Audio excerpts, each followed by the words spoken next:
Aziz halkım, malum vaziyetimiz parlak değil. Vatanımız işgalde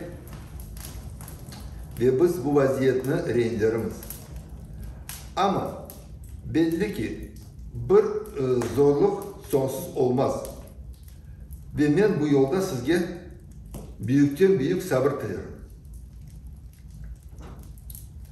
Halbuki kurbanlarımız çok. Veda ziyade olacak. Ve bu zulümden onurla çıkmak için ve milli davanın devam etmek için mezgi büyük cesaret dilerim. Ki bu yolda ihanet cazibesi olacaktır. Şeytana uymamak için ben sizge sadakat dilerim. Şüphesiz bu davanı kazanmak için biz bir avuç halk değil, bir yumruk gibi toplum olmalıyız.